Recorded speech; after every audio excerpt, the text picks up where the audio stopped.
It's my audience, mom, sister, dad. So, gun control. How many lives have to be shattered for people to know the importance of gun control? Gun control is important because people can go out and buy guns but don't know how to use a gun, and that leads to emergencies and people uh, harming themselves.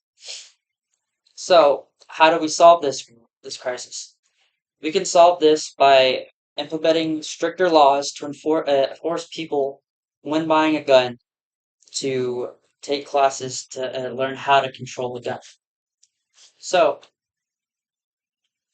today I will be telling you how to handle guns, some of the practices that you can do, how to safely store your firearms, and the repercussions of using firearms incorrectly.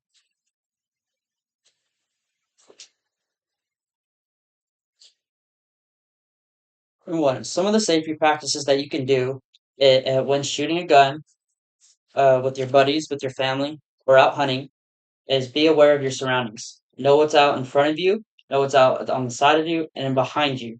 In case when you're firing your rounds, bullets ricochet and it harms other people. Another thing you can do is muzzle control.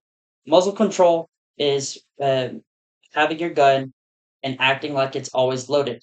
Never point it at anybody, any human, animal, or building unless you intend to fire. In doing so, you help protect the others around you.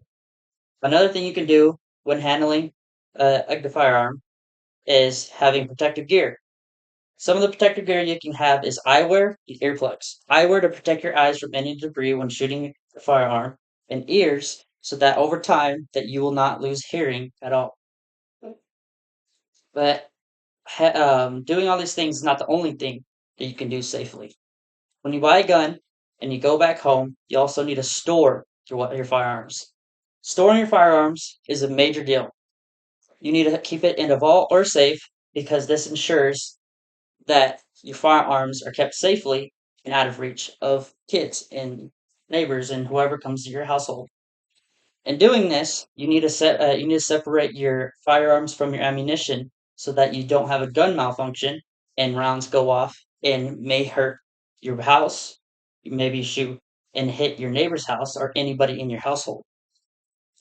But going into storing your guns, buying your gun to begin with, this is some of the precautions that happens when you don't use your firearms correctly. When you don't use your firearm correctly, there could be legal consequences. If you buy a firearm and it goes off and you don't know how to use it and it shoots somebody else and kills them, you can go that isn't the other person's fault. It's your fault for not knowing how to use your firearm. That in case makes you go and you're charged with murder and you go to prison. Um, just like I said earlier, using your firearm incorrectly can lead permanent injury to somebody else. It could also lead injury to other property, like your house, somebody else's house, or anybody in the house. Some of the financial consequences is having to pay for hospital bills, other people's hospital bills, or even a lawyer or court fees when you if you handle it incorrectly. These decisions are easy to learn, but they make a big impact if you don't do them incorrectly. So overall, I demonstrated how to handle a gun correctly, how to store it correctly, and some of the repercussions that you may encounter if you use a gun incorrectly. Thank you.